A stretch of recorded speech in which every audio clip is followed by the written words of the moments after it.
Welcome to அஷிதாஸ் kitchen.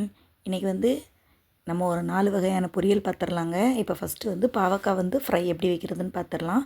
பாவக்காய் வந்து இந்த மாதிரி நீங்கள் குட்டி குட்டியாக கட் பண்ணி வச்சுக்கோங்கங்க. ரொம்ப பொடிசாக இல்லை, ஒரு பாவக்காவை நல்லா நடுவில் கட் பண்ணி உள்ளே இருக்கக்கூடிய இதெல்லாம் எடுத்துகிட்டு திரும்ப அதை கட் பண்ணி வச்சுருக்கேங்க. இதுக்கு வந்து வெங்காயம் எடுத்திருக்கேன், பல்லாரி வெங்காயம். இதுதாங்க இதுக்கு தேவையான பொருட்கள். இப்போ ஃபஸ்ட்டு கடாயை வந்து சூடு பண்ணிவிட்டு இதில் கொஞ்சம் எண்ணெய் விட்டுக்கலாங்க. எண்ணெய் கொஞ்சம் சூடாகட்டும். எண்ணெய் சூடான உடனே நாம் வச்சுருக்கிற இந்த பாவக்காவை போட்டுடலாங்க.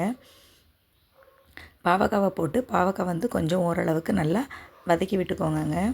பாவக்காய் கூடயே நம்ம அந்த வச்சுருக்கிற பல்லாரி வெங்காயத்தையும் நம்ம சேர்த்துக்கலாம். பாவக்காவோட வெங்காயத்தையும் சேர்த்து நல்லா மிக்ஸ் பண்ணி விட்டுடலாங்க.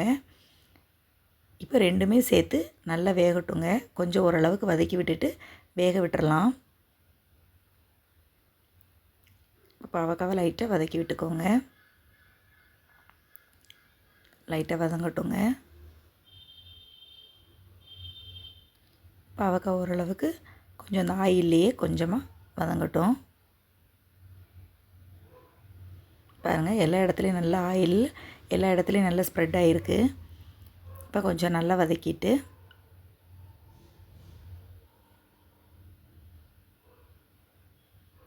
நல்லா இந்த அளவுக்கு வதக்கி விட்டுக்கோங்க. தீயை வந்து கொஞ்சமாக கூட்டி வச்சுக்கலாங்க. இந்த டைமில்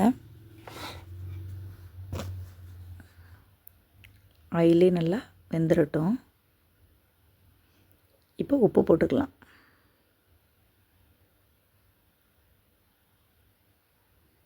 தேவையான அளவு உப்பு போட்டுக்கோங்க.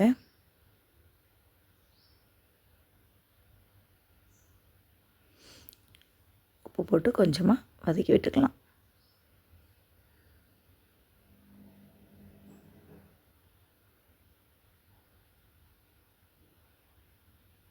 இப்போ இது வேகிறதுக்கு கொஞ்சமாக தண்ணி ஊற்றிருக்கேங்க. பாவக்காய் வந்து நல்லா வெந்துடட்டும். பாவக்காவும் இந்த வெங்காயமும் சேர்த்து கொஞ்சம் வெந்துடட்டும். இப்போ வேகிற அளவுக்கு நல்லா தண்ணி ஊற்றியாச்சுங்க. தண்ணி ஊற்றிட்டு மூடி வச்சுருங்க. ஒரு மூடி போட்டு ஒரு 10 நிமிஷம் போல் வேகட்டும். வெந்ததுக்கப்புறமா நம்ம எடுத்து பார்க்கலாம். இப்போ ஒரு 10 நிமிஷம் போல் ஆச்சுங்க. இப்போ எடுத்து பார்ப்போம். பாருங்கள், நல்லா வெந்து வந்திருக்கு. பாவக்காய் கரெக்டாக வெந்திருக்கு. பார்த்திங்களா, நல்லா கரெக்டாக வெந்து வந்திருக்கு.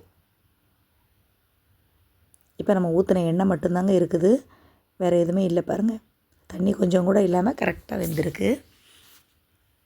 இப்போ இதை வந்து நல்லா இப்படி வதக்கி விட்டுக்கோங்க.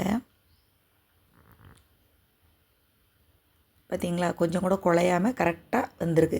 இப்போ தண்ணி நீங்கள் கூடுதலாக வச்சுருந்தீங்கன்னா பாவக்காய் வந்து குழஞ்சிரும். தண்ணி கம்மியாக ஊற்றிருந்தீங்கன்னா வெந்திருக்காது. இப்போ தண்ணி கரெக்டான அளவு ஊற்றிருந்தனால கரெக்டாக வெந்திருக்கு பாருங்கள். இப்போ நாம் இந்த டைமில் இதில் வந்து கொஞ்சமாக வத்தல் பொடி போட்டுக்கலாங்க. நான் வந்து கொஞ்சமாக ஒரு 1/4 ஸ்பூன் போல் மிளகாத்தூள் போடுறேன். கொஞ்சோண்டு போட்டால் போதும், ரொம்ப காரம் போட வேண்டாம். 1/4 ஸ்பூன் போட்டால் போதும். இப்போ இதையும் சேர்த்து நல்லா மிக்ஸ் பண்ணி விட்டுறலாம். இதுக்கு நம்ம தேங்காயெலாம் எதுவுமே போட போகிறது இல்லைங்க. தேங்காயெலாம் எதுவுமே சேர்க்கலை. இவ்வளோதான். உப்பு போட்டிருக்கோம், மிளகாத்தூள் போட்டிருக்கோம், அவ்வளோதாங்க. சூப்பராக இருக்குங்க. சாம்பார் சாதத்துக்கு, எல்லா சாதத்துக்குமே நல்லாயிருக்கும்.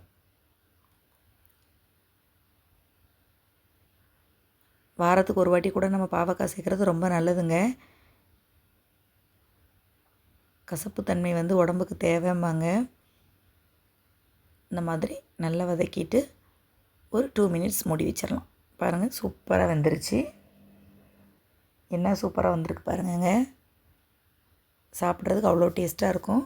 அவ்வளோதாங்க, நம்மளோட பாவக்காய் வந்து ரெடி ஆயிடுச்சு. பாவக்காய் ஃப்ரை. இது ஒரு வாட்டி நீங்கள் ட்ரை பண்ணி பாருங்கங்க. எல்லா சாதத்துக்கும் வச்சு சாப்பிட்லாம். அவ்வளோ சூப்பராக இருக்கும். ரொம்ப நல்லாயிருக்குங்க. இப்போ வந்து கீரை பொரியல் எப்படி வைக்கிறதுன்னு பார்த்துடலாங்க. நான் வந்து தண்டுக்கீரையை வந்து இந்த மாதிரி சின்ன சின்னதாக கட் பண்ணி வச்சுருக்கேங்க. தண்டுக்கீரையை வந்து நல்லா சின்னதாக குட்டியாக அந்த மாதிரி கட் பண்ணி எடுத்துக்கோங்க. சூப்பராக இருக்குங்க தண்டுக்கீரை பொரியல். இதை வந்து எந்த கீரையிலனாலும் நீங்கள் பண்ணலாங்க. நான் வந்து இன்றைக்கி தண்டுக்கீரையில் வந்து பண்ணுறேன். கீரை தண்டை வந்து இந்த மாதிரி குட்டி குட்டியாக நல்லா கட் பண்ணி எடுத்து வச்சுக்கோங்கங்க. நல்லா சின்னதாக கட் பண்ணி எடுத்துக்கணும். இந்த மாதிரி நல்லா கட் பண்ணி எடுத்துகிட்டு இப்போ வந்து ஒரு கடாயில் கொஞ்சமாக எண்ணெய் விட்டுக்கலாங்க. கீரை எடுத்து வச்சுட்டு ஒரு கடாயில் கொஞ்சமாக எண்ணெய் விட்டுருக்கேன். எண்ணெய் கொஞ்சம் சூடாகட்டுங்க. கொஞ்சமாக கடுகு போட்டிருக்கேங்க. கடுகு கொஞ்சம் வெடித்த உடனே அப்படியே அந்த கீரையை வந்து போட்டுடலாம். கீரையில் வந்து ரொம்ப தண்ணி ஊற்ற வேண்டாங்க. ஏன்னா கீரையிலே வந்து தண்ணி விடும். கீரையே வந்து நமக்கு கொஞ்சம் தண்ணி விடும். அதனால் ரொம்ப தண்ணி வந்து ஊற்ற தேவையில்லை. இப்போ கீரை போட்டாச்சு. இதோடய வெங்காயத்தை போட்டுருங்க. நான் வந்து ஒரு அரை பல்லாரி வெங்காயம் கட் பண்ணி வச்சுருக்கேங்க. அதையும் இதோட சேர்த்துக்கலாம். ஒரு பச்சை மிளகா கட் பண்ணி வச்சுருக்கேன். அதையும் இதோட சேர்த்துக்கலாம். இந்த மிளகா வந்து நல்லா காரமாக இருக்குங்க. மிளகா பார்க்குறதுக்கு தான் குட்டியாக இருக்குது. அந்த செம காரமாக இருக்கும். அதனால் இந்த மிளகாயில் ஒன்று சேர்த்துருக்கேன். இப்போ எல்லாத்தையும் நல்லா மிக்ஸ் பண்ணி விட்டுடலாம். கீரை, வெங்காயம், பச்சை மிளகாய் எல்லாத்தையும் நல்லா ஒன்று போல் மிக்ஸ் பண்ணி விட்டுடலாம். இப்போ நம்ம தண்ணியே ஊற்றலை. ஆனால் பாருங்கள் தண்ணி எவ்வளோ விட்டு வந்திருக்கு பாருங்கள். தண்ணி இருக்குது பாருங்கள். இதிலே வந்து தண்ணி வந்துடுங்க. நம்ம வந்து தண்ணி ஊற்றவே தேவையில்லை. கீரையே வந்து நல்லா தண்ணி விடும். இந்த தண்ணியே இதுக்கு கரெக்டாக இருக்கும். தண்ணி எக்ஸ்ட்ரா ஊற்றவே வேண்டாம். ஊற்றுனீங்கன்னா குழஞ்சி ஒரு மாதிரி ஆயிரும். இந்த தண்ணியிலே வேங்கட்டும் கீரை. வெங்காயம்லாம் வதக்கி தானங்க போடணும் அப்படின்லாம் சொல்ல வேண்டாம். அப்படிலாம் இது பண்ணாதீங்க. நீங்கள் வந்து இதிலே போட்டு வச்சிடலாம்.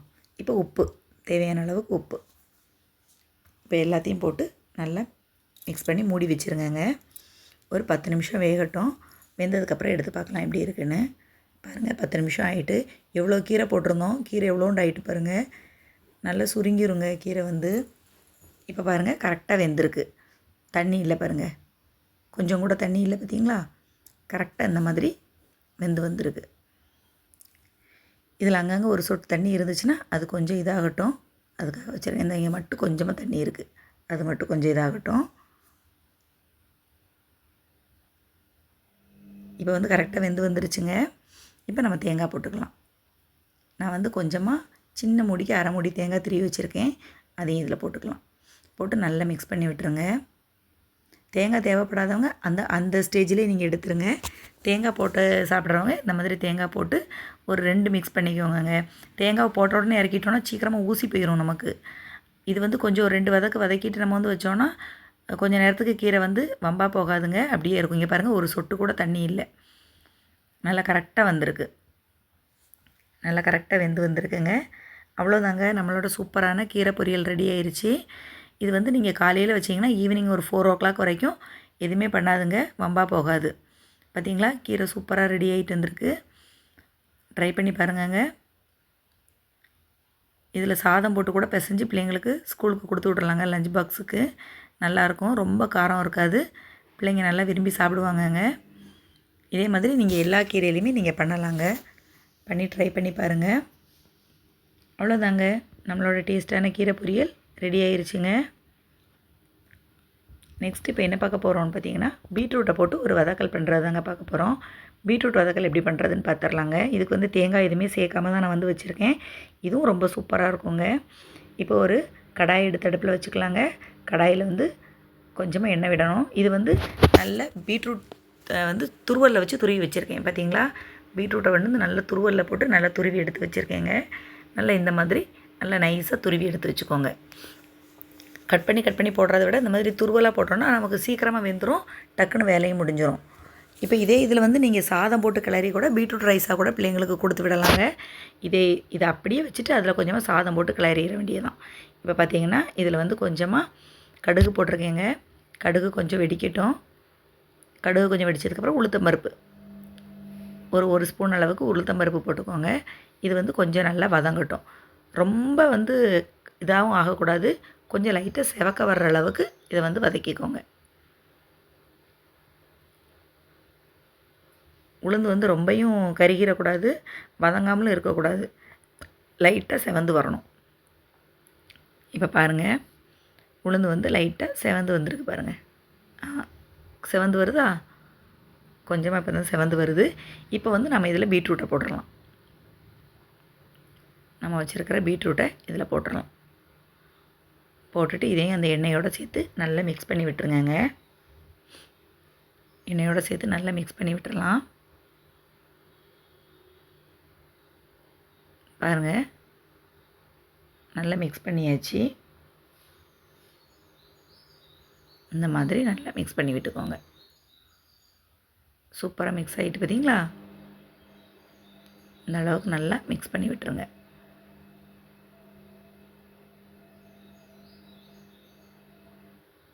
நல்லா மிக்ஸ் பண்ணியாச்சுங்க. இந்த மாதிரி நல்லா மிக்ஸ் பண்ணி விட்டுட்டு இதில் பச்சை மிளகாய், ஒரு பச்சை மிளகாய் போட்டிருக்கேங்க. கொஞ்சமாக உப்பு, தேவையான அளவுக்கு உப்பும் போட்டு நல்லா மிக்ஸ் பண்ணி விட்டுக்கோங்க. நல்லா மிக்ஸ் பண்ணி விட்டுக்கோங்க. இப்போ எண்ணெயிலே வந்து இது ஓரளவுக்கு நல்லா வெந்திருக்கும் பார்த்துக்கோங்க. கால்வாசி அளவுக்கு வெந்திருக்குங்க. நம்ம எண்ணெயிலே போட்டு வதக்குனதுனால இதில் வந்து ஒரு 1/4 டம்ளர் அளவுக்கு தண்ணி ஊற்றிருக்கேன். கொஞ்சமாக தண்ணி விட்டுருக்கேங்க. இப்போ உப்பு போட்டிருக்கோம். இந்த மிளகா வத்தல் போடலை, பச்சை மிளகா போட்டிருக்கேன், அவ்வளோதான். இப்போ பாருங்கள், நல்லா வெந்துருச்சு பாருங்கங்க. நல்லா தண்ணியெல்லாம் வற்றி நல்லா சூப்பராக வந்துருச்சு பாருங்கள். இது வந்து இந்த மாதிரி வதக்குனதுனால உங்களுக்கு வந்து இது ரொம்ப நேரம் வரைக்கும் இருக்குங்க, கெட்டே போகாது. காலையில் வச்சிங்கன்னா ஈவினிங் வரைக்கும் நல்லாயிருக்கும். இதில் சாதம் போட்டு கிளறி கூட நீங்கள் பிள்ளைங்களுக்கு கொடுக்கலாங்க. இப்போ அதுக்கப்புறம் பார்த்திங்கன்னா புடலங்காய் வச்சு ஒரு பொரியல் தாங்க பண்ண போகிறோம். புடலங்காவும் இதில் கொஞ்சமாக பைத்தம்பருப்பும் போட்டு பண்ண போகிறோங்க. இப்போ இதுக்கு வந்து பல்லாரி வெங்காயம் வந்து கட் பண்ணி வச்சுருக்கேன். ஒரு கடாய் அடுப்பில் வச்சுட்டு கொஞ்சமாக எண்ணெய் விட்டுக்கணுங்க. அதுக்கு முன்னாடியே நீங்கள் வந்து இந்த டிஷ்ஷு பண்ணுறதுக்கு ஒரு 1/4 மணி நேரத்துக்கு முன்னாடியே இந்த மாதிரி பாசிப்பருப்பு எடுத்து வேக வச்சுக்கோங்க. ஊற வச்சு வச்சுக்கோங்க. இந்த மாதிரி ஊற வச்சுக்கணும். ஒரு 1/4 மணி நேரம் போல் அது ஊறணுங்க. அப்போ தான் பருப்பு வந்து கொஞ்சம் நல்லா வேகும் டக்குன்னு. இப்போ புடலங்காவை வந்து இந்த மாதிரி நான் கட் பண்ணி வச்சுருக்கேன். ஒரு புடலங்காவை நல்லா நீளமாக வெட்டி அதை ஸ்லைஸாக கட் பண்ணி வச்சுருக்கேன். இந்த மாதிரி நீங்கள் கட் பண்ணிக்கோங்க புடலங்காவை. இப்போ ஒரு கடாயை அடுப்பில் வச்சுட்டு அதில் வந்து கொஞ்சமாக எண்ணெய் விட்டுக்கலாங்க. எண்ணெய் கொஞ்சம் சூடாகட்டும். எண்ணெய் சூடானதுக்கப்புறம் அதில் வந்து கொஞ்சமாக கடுகு போட்டுக்கலாம். இப்போ கடுகு போட்டாச்சுங்க. கடுகு வெடிச்சிட்டு இப்போ வெங்காயத்தை வந்து கட் பண்ணி வச்சுருக்கிற வெங்காயத்தை போட்டுக்கலாம். இப்போ நான் வந்து ஒரு அரை பல்லாரி வெங்காயம் வந்து போட்டிருக்கேங்க. இதை வந்து கொஞ்சம் வதக்கி விட்டுக்கோங்க. வெங்காயம் வந்து கொஞ்சம் வதங்கட்டும். இப்போ இதோட ஒரு காஞ்ச மிளகாயும் போட்டுக்கலாங்க. காஞ்ச மிளகாய் ஒன்று எடுத்து 2ஆக பிச்சு போட்டிருக்கேன். அதையும் போட்டு நல்லா வதக்கிக்கோங்க. ஓரளவுக்கு நல்லா வதங்கட்டும்.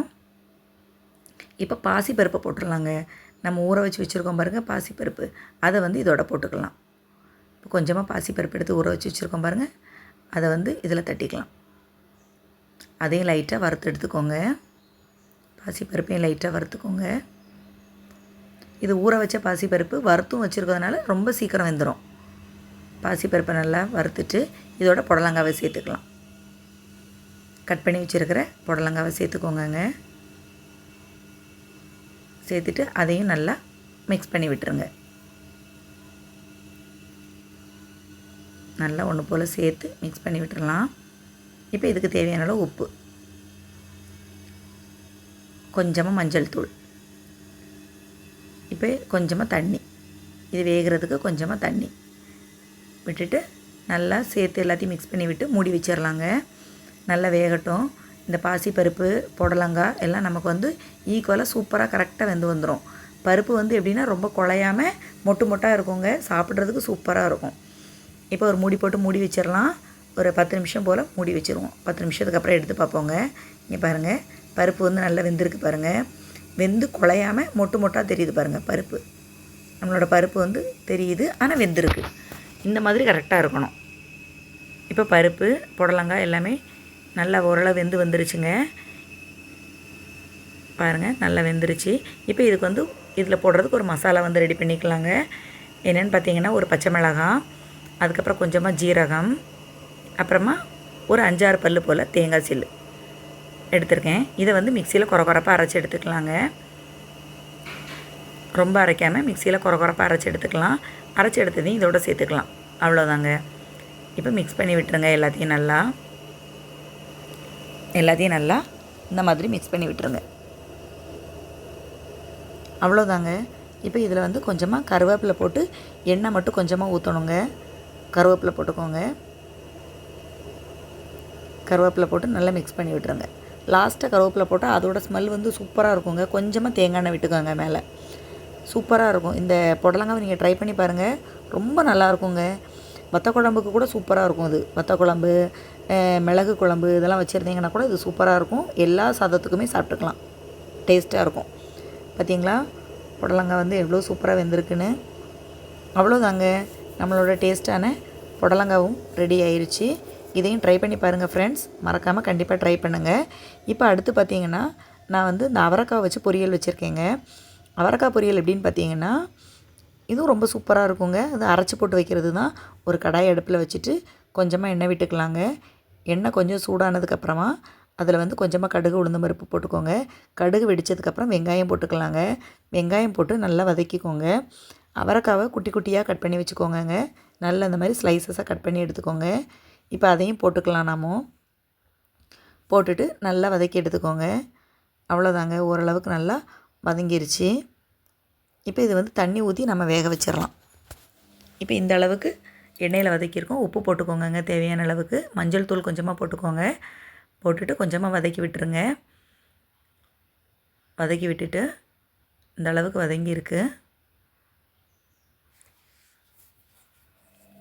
கொஞ்சமாக வதக்கி விட்டுட்டு அதில் கொஞ்சம் தண்ணி இருக்குது, கொஞ்சமாக தண்ணி ஊற்றிருக்கேன், 1/4 டம்ளர் அளவுக்கு தண்ணி ஊற்றிட்டு மூடி வச்சிடலாங்க. இப்போ எடுத்து பார்த்தீங்கன்னு பாருங்கள், 10 நிமிஷத்துக்கு அப்புறம் எடுத்து பார்த்தோன்னா நல்லா தண்ணியெல்லாம் வற்றி நல்லா வெந்திருக்கு பாருங்கள். இதுக்கும் நம்ம வந்து அரைச்சி போட்டுக்கலாங்க. தேங்காய், பச்சை மிளகாய், ஜீரகம் இது 3 தான் இதுக்கும் அரைச்சி போட போகிறோம். அரைச்சி இதையும் குறப்பாக அரைச்சி இதோடு தட்டிக்கலாம். தட்டிட்டு இதையும் நல்லா வதக்கி விட்டுக்கோங்க. அவ்வளோதாங்க, சூப்பரான பொரியல் நமக்கு ரெடி ஆயிடுச்சு. தேங்காய் வந்து கொஞ்சம் சூடாகி நல்லா வதங்கணும். அப்போ தான் வந்து ஊசி போகாமல் இருக்கும் பொரியல், இல்லாட்ட வம்பா போயிடும். அவ்வளோதாங்க நம்மளோட டேஸ்ட்டான அவரைக்காய் பொரியல் ரொம்ப சீக்கிரத்தில் ரெடி ஆயிடுச்சு. இதையும் நீங்கள் ட்ரை பண்ணி பாருங்கள் ஃப்ரெண்ட்ஸ். மறக்காமல் அஷிதாஸ் கிச்சனை சப்ஸ்கிரைப் பண்ணிடுங்க. பாய்ங்க.